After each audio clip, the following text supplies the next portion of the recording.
Bonjour à tous, merci de votre accueil et de me donner l'occasion de vous dire quelques mots des problématiques qui sont très liées à celles qui viennent d'être abordées par Olivier, puisque ce dont je vais vous parler, c'est de l'abus de droit dans les restructurations internationales. Alors cette problématique de l'abus de droit dans les restructurations internationales, ce que je veux d'abord vous dire, c'est que c'est un sujet qui est maintenant très important, mais qui est en fait assez nouveau dans le paysage fiscal français. Assez nouveau, mais de plus en plus sensible. On va voir que pendant longtemps, l'administration n'a pas mis en œuvre, ne mettait pas en œuvre la procédure d'abus de droit qui existe en France depuis très longtemps, puisque le texte qui figure dans le Code général des impôts est issu d'une loi de 1941. Donc cette procédure n'était pas mise en œuvre dans le cadre de restructuration internationale, mais pendant longtemps, mais les choses ont sensiblement évolué ces dernières années, et désormais l'administration, et en particulier la DVNI, a très souvent recours à cette procédure d'abus de droit pour remettre en cause des opérations, des schémas internationaux complexes, du type de ceux qui viennent d'être évoqués par Olivier. L'autre point sur lequel on a eu une clarification ces dernières années est de savoir comment s'articuler la procédure d'abus de droit avec les conventions fiscales. Pendant longtemps, une partie de la doctrine a considéré que lorsqu'on pouvait se placer sous le bénéfice de stipulation d'une convention fiscale, on pouvait être en mesure d'échapper à l'abus de droit. Sur ce point, il y a eu une clarification jurisprudentielle du Conseil d'État qui a clairement indiqué que l'abus de droit pouvait être mis en œuvre, y compris lorsque la norme dont on cherche à bénéficier est une stipulation d'une convention fiscale. Et on voit aussi de plus en plus des hypothèses dans lesquelles l'administration n'hésite pas à remettre en cause des schémas en invoquant le fait que ce schéma a eu pour objet d'optimiser les stipulations d'une convention fiscale. Donc on va voir ces différents éléments. Je reviens tout d'abord sur la question des conditions dans lesquelles, petit à petit, l'administration a été conduite à mise en œuvre plus fréquemment l'abus de droit dans les restructurations internationales. Donc d'abord, avec un petit retour en arrière, ce qu'il faut bien avoir en tête, c'est qu'à l'origine, le domaine de prédilection de l'abus de droit, c'est la remise en cause d'opérations fictives. Et ce qu'on voit apparaître dans les années 50, 60, 70 comme opérations qui sont mises en cause sur le terrain de l'abus de droit, c'est pour l'essentiel des donations déguisées en vente. On est assez loin des opérations de restructuration internationale complexes. En 81, comme vous le savez, il y a une première inflexion importante dans la définition de la notion d'abus de droit, puisqu'à partir de là, le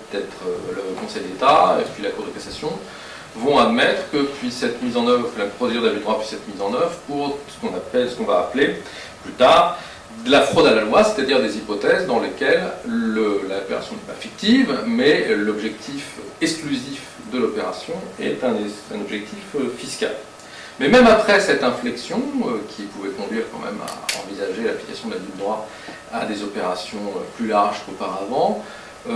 ne va pas encore voir apparaître très souvent de mise en œuvre de la procédure d'abus de droit dans des opérations internationales. Alors pourquoi ? Probablement un des motifs d'explication, c'est qu'il existe déjà dans le Code général des impôts, depuis les années 70-80, des dispositifs spécifiques de lutte contre l'évasion fiscale, qui d'une certaine façon pouvaient se substituer à la mise en œuvre de la procédure d'abus de droit. Alors c'est très clair pour le premier dispositif de lutte contre l'évasion fiscale internationale qui a été introduit dans les années 70, c'est l'article 155A du Code général des impôts, l'article qui a pour objet de lutter contre les schémas de Brand Star Company, schéma qui auparavant était combattu par l'administration sur le terrain de l'abus de droit. Donc, le fait que l'article 155A a été introduit a très clairement permis à l'administration de se fondée sur cette disposition spécifique plutôt que sur l'abus de droit pour lutter contre ce type de schéma. Pour l'article 209b, on peut aussi penser que dans bien des cas, cet article a pu suffire pour permettre à l'administration de lutter contre certains schémas d'optimisation fiscale. Mais toujours est-il que cette mise en œuvre plutôt rare de la procédure d'abus de droit en matière d'opération internationale, cette situation va évoluer à partir du milieu des années 90, du début des années 2000. Les choses vont changer. Pourquoi? Sans doute parce que du fait de la globalisation, les montages internationaux sont plus fréquents. Il y a certainement également une administration fiscale qui est plus sensible à la lutte contre l'évasion fiscale internationale. Il y a certainement une dimension politique qui conduit à ce qu'il y ait une plus forte stigmatisation de la lutte contre l'évasion fiscale internationale à partir de ce moment-là, et donc une plus grande vigilance, disons, de l'administration fiscale par rapport à ce type de schéma. Et donc on va voir apparaître peu à peu dans les avis du comité d'abus de droit, dans la jurisprudence, des hypothèses de mise en œuvre de l'abus de droit dans des situations internationales. Et les premiers arrêts vraiment significatifs là-dessus sont les arrêts de 2004 et 2005, Pléiade et Sagal, qui constituent la première traduction dans la jurisprudence de ce recours plus fréquent par l'administration à la mise en œuvre de la procédure d'abus de droit. Alors ce sont des décisions qui vont avoir également une incidence sur la définition même de l'abus de droit. Je rappelle en 2 mots les schémas qui étaient mis en œuvre dans les affaires Pléiade et Sagal. Ce n'étaient pas vraiment des opérations de restructuration d'entreprise, plutôt des schémas d'optimisation fiscale, puisqu'il s'agissait pour des sociétés françaises de détenir une participation dans une holding luxembourgeoise qui elle-même réalisait des placements en France. Et on calibrait les choses de telle façon qu'à la fois on puisse bénéficier du régime mère-fille en France, et donc que les dividendes distribués par la holding luxembourgeoise puissent arriver en France en exonération d'impôts, et être en dessous de la limite de 25% qui, à l'époque, permettait d'appliquer l'article 209b du Code général des impôts. Alors dans ces affaires, comment le Conseil d'État va raisonner pour confirmer les redressements fondés sur la procédure de l'abus de droit, dans l'affaire Pléiade, il va dire en substance que, c'est ce qu'elle veut dire, que la société luxembourgeoise est dépourvue de toute substance, en relevant un certain nombre d'éléments qui justifient ça, notamment, on y reviendra, le fait qu'il n'y avait pas d'assemblée, que les actionnaires ne prenaient pas part aux assemblées générales, ou qu'il y avait peu de conseils d'administration qui étaient organisés par cette société. Juste après l'affaire Pléiade va intervenir la décision Sagal, qui porte en fait exactement sur le même schéma. En fait, c'est des deux schémas identiques, sauf que les 2 sociétés françaises redressées étaient 2 sociétés différentes. Mais dans l'affaire Sagal, l'originalité, c'est que, alors que la société Pléiade ne s'en était pas prévalue, la société Sagal, elle va se prévaloir du droit communautaire. Et c'est ça qui va avoir une incidence. Et là, on voit une dynamique intéressante entre les opérations, la mise en œuvre de l'abus de droit dans un contexte international et la définition même de l'abus de droit. C'est le fait que le droit communautaire soit invoqué dans l'affaire Sagal qui va conduire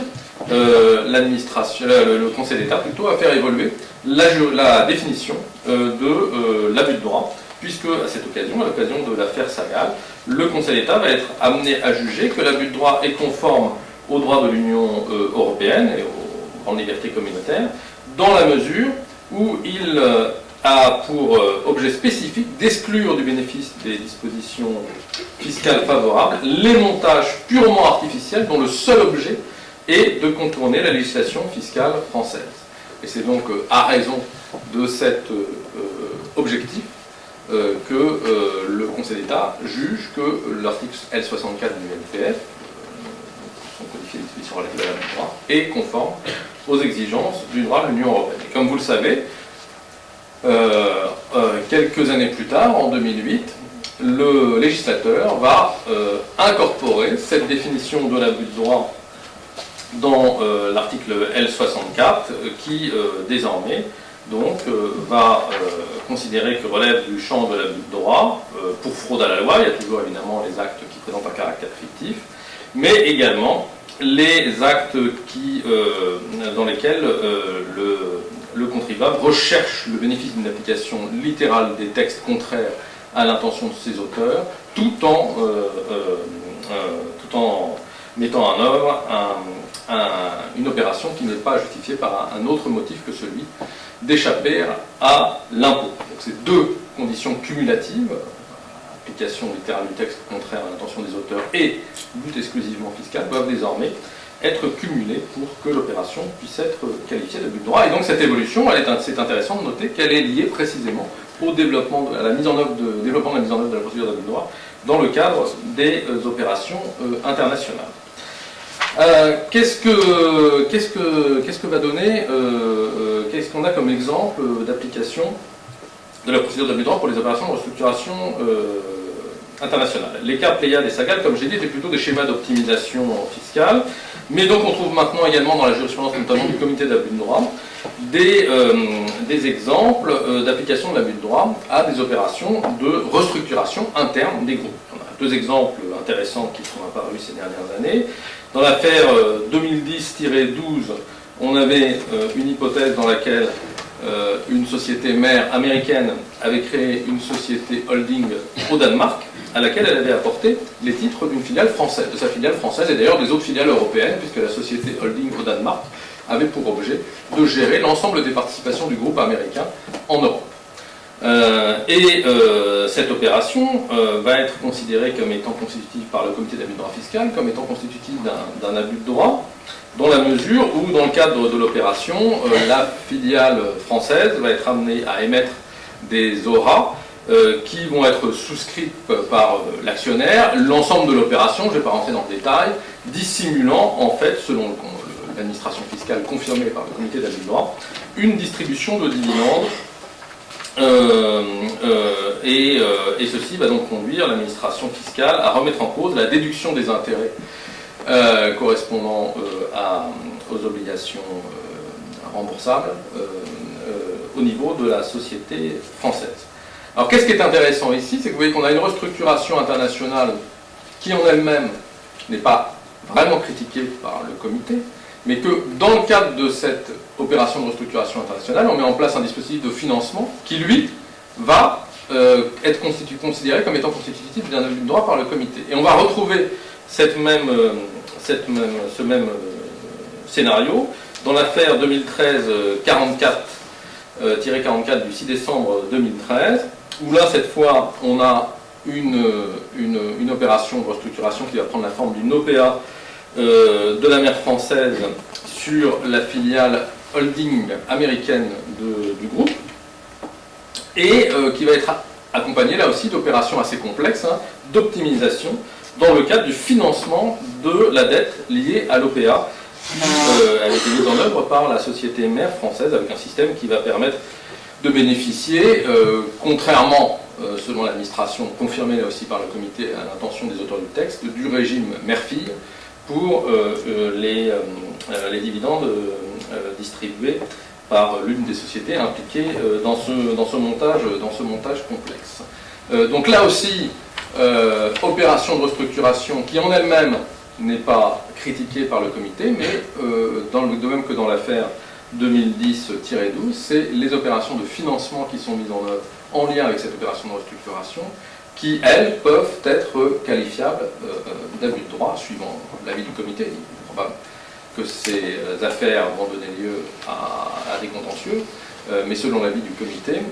ces opérations peuvent être qualifiées d'abus de droit. Alors tout ceci pour souligner un point important, c'est qu'il ne suffit pas qu'une restructuration soit en elle-même justifiée par des considérations économiques pour que certains de ces aspects échappent à l'abus de droit. C'est souvent,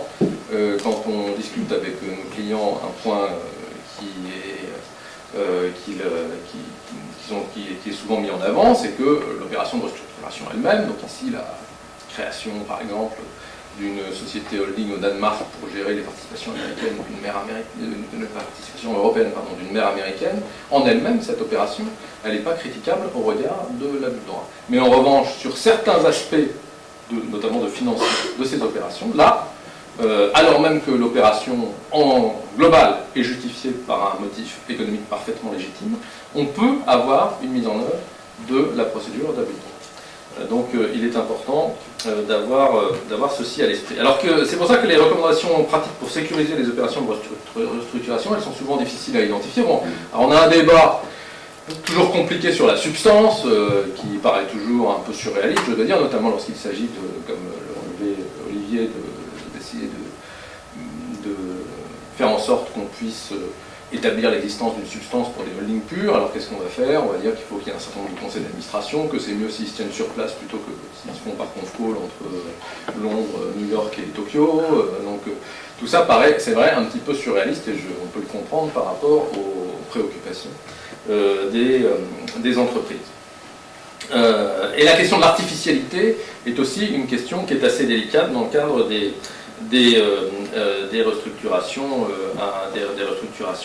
internationales. Donc c'est pas toujours là non plus évident de pouvoir identifier précisément les éléments d'artificialité du montage. Ce qui est sûr, c'est que, et d'ailleurs on le voit dans les avis du comité d'abus de droit, c'est notamment le cas dans l'affaire qui est liée à la création d'une holding danoise, lorsqu'il n'y a aucun mouvement financier, que c'était finalement ce à quoi avait abouti le schéma en définitive entre les différents acteurs, ça c'est un élément qui va être considéré comme un fort élément d'artificialité par le comité d'abus de droit. Donc le fait que l'absence totale de mouvement financier, c'est clairement un élément, une dimension à éviter dans le cadre d'opérations de restructuration internationale. Dernier point que je souhaitais rapidement aborder avec vous, c'est la question de l'application de l'abus de droit aux conventions fiscales. Alors sur ce point, on a maintenant une jurisprudence qui est assez claire. Comme vous le savez sans doute, elle trouve son origine dans un arrêt de 2006 qui est l'arrêt Bank of Scotland, dans lequel une société américaine qui détenait une filiale en France avait conclu un accord d'usufruit avec une banque britannique qui permettait à la banque en question de bénéficier de la restitution de l'avoir fiscal qui était alors prévue par la convention fiscale franco-britannique. Et donc ça c'est quand même le premier dossier dans lequel le Conseil d'État a clairement consacré le fait que sur le terrain, non pas de l'abus de droit d'ailleurs, mais sur le terrain de la fraude à la loi, l'administration pouvait se fonder sur l'abus d'une convention fiscale pour mettre en œuvre la procédure d'abus de droit. Point qui était assez incertain jusqu'à maintenant, même si les commentaires de l'OCDE allaient plutôt dans le sens de reconnaître la possibilité de recourir aux procédures internes, ou à une procédure générale anti-abus dans le cadre de la mise en œuvre des conventions fiscales. On aurait pu considérer qu'à partir du moment où on était dans le champ de la convention fiscale, on se trouvait en quelque sorte en dehors du mécanisme de l'abus de droit, et que l'abus de droit, procédure prévue par le droit interne, ne pouvait pas être mis en œuvre pour sanctionner l'abus des conventions, sauf à prévoir des dispositifs anti-abus spécifiques dans la convention, comme il en existe d'ailleurs dans certaines conventions fiscales. Alors cette orientation, elle est clairement censurée par la position du Conseil d'État, qui a été d'ailleurs reconfirmée après l'arrêt Bank of Scotland dans un avis de la section des finances du Conseil d'État du 31 mars 2009, où le Conseil d'État dit très clairement que, je vais citer l'avis en question, les conventions fiscales auxquelles la France est partie n'empêchent pas, sauf si les stipulations de la convention en cause ou des éléments relatifs au contexte ou au but dans lequel elle a été établie font obstacle, l'application des dispositions de droit national relatives à la lutte contre la fraude à la loi et à la répression des abus de droit en matière fiscale. Et alors, puisque c'est la question qui est déposée, elle permet notamment de remettre en cause le droit d'un résident français à l'imputation d'un crédit d'impôt étranger qui est prévu par une convention fiscale si l'administration parvient à établir que le bénéfice de ce droit à imputation d'un crédit d'impôt français résulte d'une opération qui peut être qualifiée d'abus de droit, et donc bien d'abus de la convention fiscale. Alors là aussi, on va trouver dans la jurisprudence entre guillemets du comité d'abus de droit fiscal plusieurs illustrations d'affaires dans lesquelles l'administration a cherché à se fonder sur l'abus de convention fiscale pour remettre en cause des opérations internationales. C'est le cas d'ailleurs dans l'affaire danoise, donc 2010-12 du 7 décembre 2010, puisque un des autres aspects qui avait été remis en cause par l'administration fiscale dans cette affaire était la circonstance que l'interposition de la société danoise permettait, entre, vous vous souvenez, la société mère américaine qui avait créé, donc, qui détenait auparavant directement les titres de la filiale française, elle interpose une société holding danoise, et cette société holding danoise, évidemment, du coup, bénéficiait des dispositions de l'article 119 ter du Code général des impôts, du coup, la retenue à la source ne se trouvait plus, ne pouvait plus être perçue sur les dividendes distribués par la filiale française à cette société danoise, alors que, auparavant, les dividendes en question étaient soumis, dans le cadre de l'application de la Convention fiscale franco-américaine, à une retenue à la source. Alors ce qui est intéressant, c'est que sur cette dimension, donc, abus de droit en matière de retenue à la source, le comité d'abus de droit va retenir une solution différente de celle qu'il a retenue pour le schéma de financement de l'opération de restructuration. Là, il va considérer que la holding danoise a une substance et que donc l'administration n'est pas en droit de mettre en œuvre la procédure d'abus de droit pour remettre en cause l'exemption de retenue à la source dont ont bénéficié les dividendes distribués par la filiale française. Alors on trouve d'autres exemples hein, dans la jurisprudence entre guillemets du comité d'abus de droit de l'utilisation des conventions, de l'abus de convention. On a un exemple avec une affaire 2013-26, qui était une affaire relativement caricaturale, mais dans laquelle, en substance, des sociétés françaises qui détiennent des biens immobiliers vont transférer leur siège au Luxembourg ou procéder des opérations avec des sociétés luxembourgeoises pour pouvoir bénéficier des stipulations à l'époque de la Convention franco-luxembourgeoise qui permettait, comme vous le savez sans doute, de bénéficier d'une double exonération en France et au Luxembourg pour les plus-values immobilières. Et donc ça, c'est problématique d'ailleurs d'application de la Convention franco-luxembourgeoise. On en voit de plus en plus souvent apparaître devant le comité d'abus de droit, et on sait d'ailleurs qu'il y a actuellement des affaires en instance qui ont trait à des schémas qui avaient été mis en place au moment du changement de l'adoption de l'avenant à la Convention franco-luxembourgeoise, et dans lequel l'administration considère que ces schémas ont eu pour but d'éviter les conséquences de l'avenant qui désormais ne permet plus, dans tous les cas de figure, enfin, dans certains cas de figure, de bénéficier de l'exonération des revenus immobiliers. Donc on a aujourd'hui très clairement, comme je l'indiquais tout à l'heure, une vigilance très forte de la DBNI sur ces questions de schémas internationaux. On a des questions nouvelles du coup qui émergent, comme celle qu'évoquait Olivier tout à l'heure, c'est-à-dire est-ce que dans ce cas-là, si je suis dans un schéma international, est-ce que le fait que mon motif principal finalement c'était d'échapper à l'impôt non pas en France mais dans l'État étranger, est-ce que je peux le mettre en avant pour considérer que le but n'était pas exclusivement fiscal? Alors sur ce point, on n'a pas à ce stade d'indication claire ni dans les avis du comité ni dans la jurisprudence. On voit apparaître ces problématiques de traitement fiscal dans l'autre État de manière factuelle, généralement dans les avis du comité, qui relèvent que dans certains cas, les revenus ne sont pas taxables dans l'autre État. Le seul fait d'ailleurs qu'on bénéficie d'un régime fiscal favorable dans l'autre État n'est pas de nature à permettre à caractériser un abus de droit. C'est ce qui a été jugé notamment dans l'affaire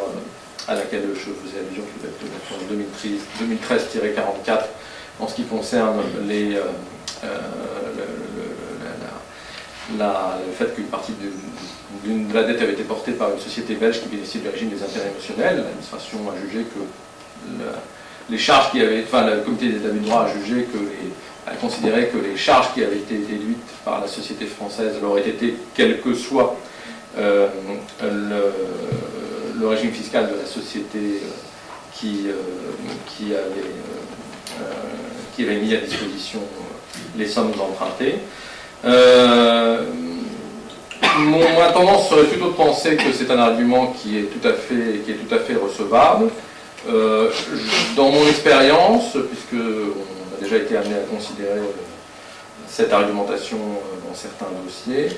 Nos clients ne sont généralement pas très enthousiastes à l'idée de mettre en avant le fait que l'objectif majeur du schéma qu'ils avaient mis en place était d'échapper à l'impôt dans un autre État. Simplement, ils craignent à juste titre qu'une procédure d'assistance administrative internationale ne conduise à quelques menues difficultés dans l'autre État en question si cet argument était soulevé de manière aussi frontale. Mais en dehors de ce problème pratique, qui est évidemment pas complètement négligeable, je pense que sur le plan théorique, c'est un argument qui est tout à fait valable. Donc voilà ce que je voulais vous dire rapidement sur ces questions d'intégration internationale, je serai bien sûr ravi de répondre à vos questions.